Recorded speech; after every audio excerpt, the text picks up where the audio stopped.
आज की online class में उपस्थित सभी विद्यार्थियों का स्वागत है। आज हम पढ़ेंगे जेल इलेक्ट्रोफोरेसिस के बारे में। जैसा कि हम बीएससी पार्ट थर्ड के थर्ड पेपर के बारे में डिस्कस कर रहे हैं। थर्ड पेपर का नाम है molecular biology and plant biotechnology. तो बायोटेक्नोलॉजी के रेफरेंस में हम बात कर रहे थे। हमने पिछली वीडियो के अंतर्गत डिस्कस किया था कि बायोटेक्नोलॉजी होती क्या है, इसका स्कोप क्या है और इसके अंतर्गत कौन कौन से टूल्स और टेक्निक्स का यूज किया जाता है। टूल्स के बारे में जो पढ़ रहे थे, टूल्स और टेक्निक्स टॉपिक्स जो पढ़ रहे थे, उसके अंतर्गत हमने ये डिस्कस किया था कि जेनेटिक इंजीनियरिंग के लिए रेस्ट्रिक्शन एंजाइम प्रयुक्त होते हैं, पीसीआर होता है, जेल इलेक्ट्रोफोरेसिस होता है, वेक्टर काम आते हैं। तो इसमें से हमने एक टूल्स और टेक्निक्स पढ़ी थी, वो थी रेस्ट्रिक्शन एंजाइम। रेस्ट्रिक्शन एंजाइम कितने प्रकार के होते हैं, उसके एक्शन ऑफ मोड क्या है, मोड ऑफ एक्शन क्या है, उसका नॉमेनक्लेचर किस प्रकार से होता है, इसके बारे में हमने ब्रीफली डिस्कस किया था। आज हम डिस्कस करेंगे जेल इलेक्ट्रोफोरेसिस। इलेक्ट्रोफोरेसिस क्या होता है और जेल इलेक्ट्रोफोरेसिस क्या होती है, दोनों के बारे में पहले से इसको समझेंगे होता क्या है। रेस्ट्रिक्शन एंजाइम के द्वारा उपचारित किए गए न्यूक्लिक एसिड छोटे छोटे खंडों के अंदर विभक्त हो जाता है। कई खंड छोटे होते हैं, कई बड़े मॉलिक्यूलर वेट के होते हैं। इन खंडों में से हमें वांछित डीएनए खंड, जिसको हम जीन कहते हैं, को सेपरेट करना है। हमें डिजायर जीन को सेपरेट करने के लिए जेल इलेक्ट्रोफोरेसिस का प्रयोग किया जाता है। ये किन सिद्धांतों पे काम करते हैं, इसकी प्रोसीजर क्या होती है, इसका यूजेस क्या है, एप्लीकेशन क्या है, इत्यादि के बारे में हम आज इस टॉपिक के अंतर्गत डिस्कस करेंगे। हम बात करते हैं इंट्रोडक्शन की। जैसे कि हम जानते हैं कि बायोमोलिकुल्स होते हैं, जैव अणु होते हैं, उसमें पॉजिटिव और नेगेटिव चार्ज के कई मॉलिक्यूल्स एक दूसरे से जुड़े हुए होते हैं। Positive and negative electrical charges are frequently associated with biomolecules. और जब हम ऐसे जैव अणु को, जिसके साथ में पॉजिटिव और नेगेटिव प्रकार के अणु जुड़े हुए हैं, को किसी इलेक्ट्रिक फील्ड के अंतर्गत रखते हैं, उस स्थिति में विपरीत चार्ज के मॉलिक्यूल्स इलेक्ट्रोड की तरफ गमन करते हैं। जैसे पॉजिटिव इलेक्ट्रोड है तो उसकी तरफ नेगेटिव आवेश के अणु आते हैं, जबकि नेगेटिव आवेश का इलेक्ट्रोड की तरफ पॉजिटिव आवेश युक्त मॉलिक्यूल्स गमन करते हैं। इलेक्ट्रोड दो प्रकार के होते हैं, जो पॉजिटिव और नेगेटिव होते हैं। इन्हें हम कैथोड और एनोड कहते हैं। कैथोड और एनोड की तरफ बायोमोलिक्यूल्स के गमन की प्रोसेस है। ये क्यों होता है? वो होता है इलेक्ट्रोस्टैटिक अट्रैक्शन के कारण, वैद्युत आकर्षण के कारण विपरीत आवेश के अणु सेपरेट होते हैं। तो जब किसी मॉलिक्यूल्स को इलेक्ट्रिक फील्ड में रखते हैं तो उसमें चार्ज उत्पन्न होता है। चार्ज के फल से वो पॉजिटिव और नेगेटिव में बदलते हैं, और नेगेटिव पॉजिटिव एनोड और कैथोड के द्वारा सेपरेट हो जाता है। ये मूल रूप से इलेक्ट्रोफोरेसिस प्रोसेस के अंतर्गत संपन्न होती है। इलेक्ट्रोफोरेसिस क्या है? तो electrophoresis is the separation of charged molecule in applied electric field. जब हम किसी आवेशित अणुओं को इलेक्ट्रिक फील्ड में अप्लाई करते, डालते हैं, तो वो आवेश के अनुसार सेपरेट हो जाते हैं। पॉजिटिव अलग हो जाएंगे और नेगेटिव अलग हो जाएंगे। इलेक्ट्रिक फील्ड के माध्यम से पॉजिटिव और नेगेटिव आवेशित अणुओं को सेपरेट करने की, अलग अलग करने की प्रोसेस है, वो इलेक्ट्रोफोरेसिस कहलाती है। अब ये इलेक्ट्रोफोरेसिस या सेपरेशन किसके ऊपर डिपेंड करता है? कैसे होगा। छोटे अणु है, बड़े अणु है, जिनका आणविक भार कम है, आणविक भार अधिक है, तो वो किसके ऊपर डिपेंड करेगा कि वो सेपरेट हो, जल्दी होगा या धीरे होगा, कितना मूवमेंट करेगा। ये डिपेंड करता है कई प्रकार के कारकों के ऊपर। The relative mobility of individual molecules depend on several factors such as net charge, उस अणु पर कुल कितना आवेश है, उस अणु का द्रव्यमान और चार्ज का रेशियो क्या है, चार्ज एंड मास रेशियो। अणु की लंबाई कितनी है, शेप कैसा है उसका, आकार कैसा है, और जिस क्षेत्र के अंतर्गत इलेक्ट्रिक फील्ड लगाया गया है वहाँ का टेम्परेचर, जिस फील्ड से गुजारा जाता है, जिस जेल से गुजारा जाता है, उस जेल के अंदर छोटे छोटे छिद्र होंगे, उस क्षेत्र की पोरोसिटी या छिद्रता, और विलियन की विस्कोसिटी कितनी है, viscosity of the matrix through which the molecules migrate. जिस विलियन से ये आवेशित अणु माइग्रेट होते हैं उनकी विस्कोसिटी कितनी होती है के ऊपर डिपेंड करता है कि सेपरेट होने वाला अणु कितनी गति से और कितना जल्दी सेपरेट होगा। तो कुल कितने प्रकार के कारक हुए, 4 कारक। उस अणु पर आवेशित नेट चार्ज, अणु का और आवेश का अनुपात, उस अणु का आकार, उस क्षेत्र का टेम्परेचर, जेल की पोरोसिटी और जेल की विस्कोसिटी या मैट्रिक्स की विस्कोसिटी। तो कुल 4 प्रकार के कारकों द्वारा निर्धारित होता है इलेक्ट्रोफोरोसिस। इलेक्ट्रोफोरो 2 वर्ड आ रहे हैं, इलेक्ट्रॉन वैद्युत और फोरोकॉन छिद्रों के माध्यम से गुजरना। जिस प्रकार से हम सलनी के अंतर्गत ऊपरी भाग पर बहुत सारे मिक्सर रखते हैं, फिर इसको हिलाते हैं, तो उस चलनी के अंदर बने हुए छिद्र के आकार के अनुसार कुछ भाग पृथक हो जाता है, कुछ भाग शेष उसी में रहता है।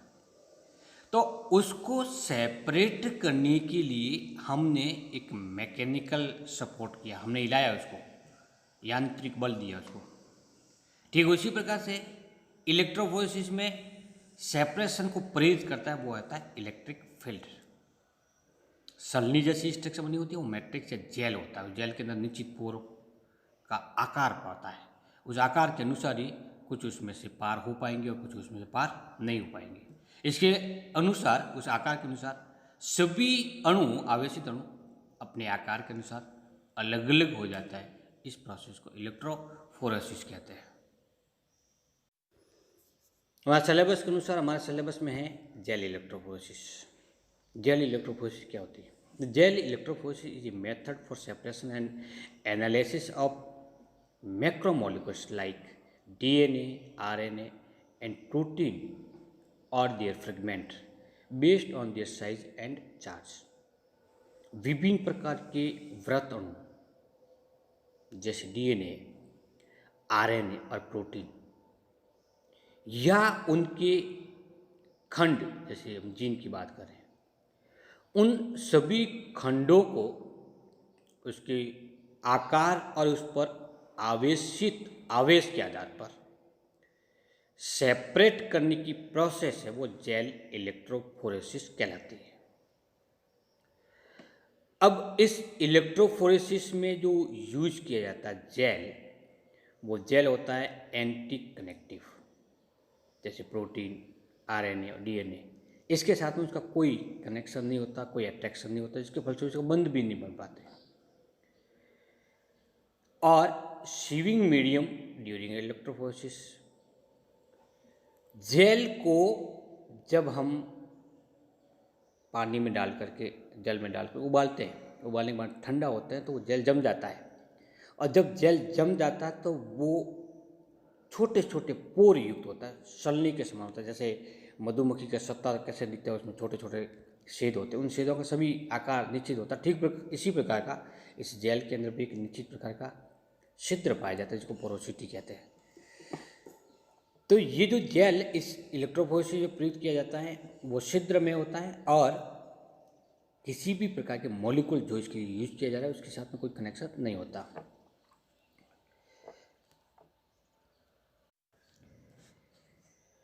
जेल थर्मल कन्वेक्शन के कारण इलेक्ट्रिक फील्ड के अंतर्गत आसानी से कार्य करता है, और कार्य करने के कारण कार्य भी इतना व्यवस्थित तरीके से होता है कि हम उसको पोस्ट इलेक्ट्रोफोरेसिस के लिए भी इसको यूज कर सकते हैं। जेल के माध्यम से खंड आनास आसानी से और सुव्यवस्थित तरीके से अलग हो जाते हैं। तो जेल इलेक्ट्रोफोरेसिस में हम किसका यूज करेंगे? जेल का यूज करेंगे। किसका करेंगे? जेल। और ये जेल मुख्य रूप से एगारो जेल या पॉली एक्रेलिमेड जेल पाया जाता है, जिसको PAGE कहते हैं, polyacrylamide gel electrophoresis. Gel electrophoresis किन सिद्धांतों पर कार्य करता है? जेल इलेक्ट्रोफोरेसिस किस सिद्धांतों पर कार्य करता है? सिद्धांतों की बात करें तो जब जेल को जमाते हैं तो जमाने के दौरान इसके अंदर इस प्रकार के कॉम डाल देते हैं। कॉम डालने से वेल्स बनते हैं, खड्डे बनते हैं, कूप बनते हैं। इस कूप के अंदर हम किसी भी प्रकार के आवेशित अणुओं के विलयन को डालते हैं, और फिर पूरे जेल को हम इलेक्ट्रिक फील्ड के अंदर डाल देते हैं। तो इन अणुओं पर आवेश के कारण गति करना प्रारंभ कर देते हैं। जैसे ये नेगेटिव आवेश के हैं तो नीचे की ओर पॉजिटिव आवेश युक्त क्षेत्र लगाया जाता है। फलस्वरूप नेगेटिव आवेश युक्त आयन मॉलिक्यूल्स पॉजिटिव आवेश की ओर गमन करना प्रारंभ करेंगे। किस तरफ करेंगे? नीचे की ओर गमन करेंगे। और ये डिपेंड करता है कि कौन से प्रकार का चार्ज युक्त आपने मॉलिक्यूल्स लिया है। यदि हम मॉलिक्यूल्स के रूप में नेगेटिव चार्ज ले रहे हैं तो वो एनोड की तरफ गमन करते हैं, और यदि पॉजिटिव ले रहे हैं तो वो कैथोड की ओर होता है, क्योंकि कैथोड नेगेटिव होता है तो इलेक्ट्रिकल अट्रैक्शन होता है वो पॉजिटिव नेगेटिव के मध्य होता है। तो इस प्रकार से जब हम जेल के अंदर बने हुए कूप के अंदर, वेल्स के अंदर किसी मैट्रिक्स को डाल करके इलेक्ट्रिक फील्ड डेवलप किया जाए, इलेक्ट्रिक करंट प्रवाहित किया जाए, तो उस स्थिति में विभिन्न आवेशित, ये जो पॉजिटिव है तो जाएगा कैथोड की ओर, और नेगेटिव है तो एनोड की ओर गमन करना प्रारंभ कर देता है।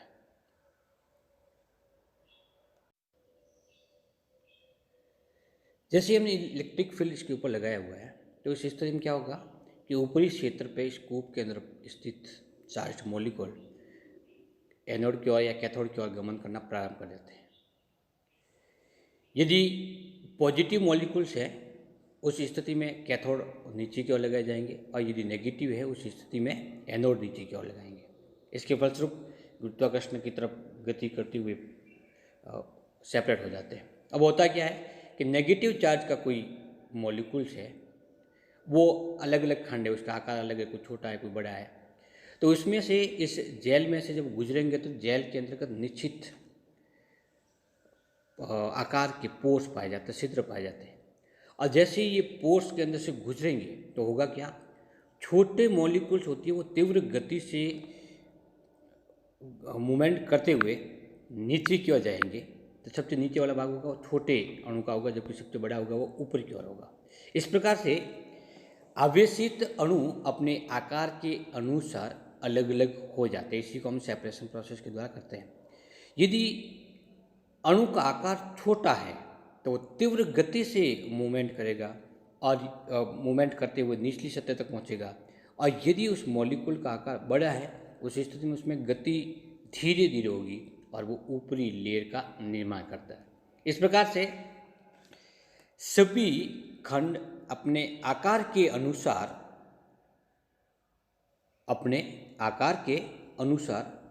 पृथक पृथक हो जाते हैं। बड़े आकार का यदि कोई मॉलिक्यूल से लार्ज मॉलिक्यूल है तो वो ऊपरी सतह अथवा इस कूप के आसपास ही जाकर के स्थित हो जाता है। और यदि वो छोटे आकार का है तो उस पोर में से अधिकांश पोर में से गमन करने का सबसे निचली सतह का निर्माण करता है। तो इसमें क्या रिजल्ट निकला? In this results in A separation by A size with the large molecules nearly the well and smaller molecule faster away. छोटे मॉलिक्यूल कूप से दूर और बड़े मॉलिक्यूल कूप के पास में सेपरेट हो जाते हैं। अभी जो हमने डिस्कस किया हुआ इलेक्ट्रोफोरेसिस का प्रिंसिपल क्या है। अब हम पढ़ते हैं कि प्रिंसिपल ऑफ सेपरेशन क्या है, किसके आधार पर अणुओं को हम अलग अलग करते हैं, अलग अलग प्रोसेस क्या है। तो हमारे पास में मुख्य रूप से दो प्रिंसिपल्स, एक तो होती है अकॉर्डिंग टू चार्ज और दूसरा होता है according to size. Positive negative को कर रहे हैं तो अकॉर्डिंग टू चार्ज, यदि बड़े लार्ज और स्मॉल मॉलिक्यूल को कर रहे हैं तो according to size. According to charge, when charge molecules are placed in electric field they migrate towards their the positive and negative pole according to their charge. जब आवेशित अणु अपने आवेश के अनुसार पॉजिटिव और नेगेटिव पोल की ओर, जिसे हम एनोड और कैथोड कहते हैं, एनोड पॉजिटिव होगा कैथोड नेगेटिव होगा, तो एनोड और कैथोड की ओर मूवमेंट करते हैं तो हम उसको चार्ज के आधार पर पृथक करते हैं। और यदि साइज के आधार पर पृथक करें तो उस स्थिति में क्या होगा? छोटे आकार का मॉलिक्यूल तीव्र गति से गति करके निचली सतह तक पहुंचा है, जल तक, और बड़े आकार का होता है ऊपरी सतह तक पहुंच रहा है। आकार के आधार पर और चार्ज के आधार पर हम विभिन्न प्रकार के अणुओं को इस इलेक्ट्रोफोरेसिस के माध्यम से पृथक कर सकते हैं। तो प्रिय विद्यार्थियों, आज के इस टॉपिक के अंतर्गत हमने डिस्कस किया है जल इलेक्ट्रोफोरेसिस होती क्या है, प्रिंसिपल सेपरेशन की क्या है, इलेक्ट्रोफोरेसिस के प्रिंसिपल क्या है। नेक्स्ट क्लास में देखेंगे इसकी प्रोसीजर क्या होती है, किस प्रकार से ये विधि कार्य करती है और उपकरण किस प्रकार का होता है। थैंक यू, नमस्कार।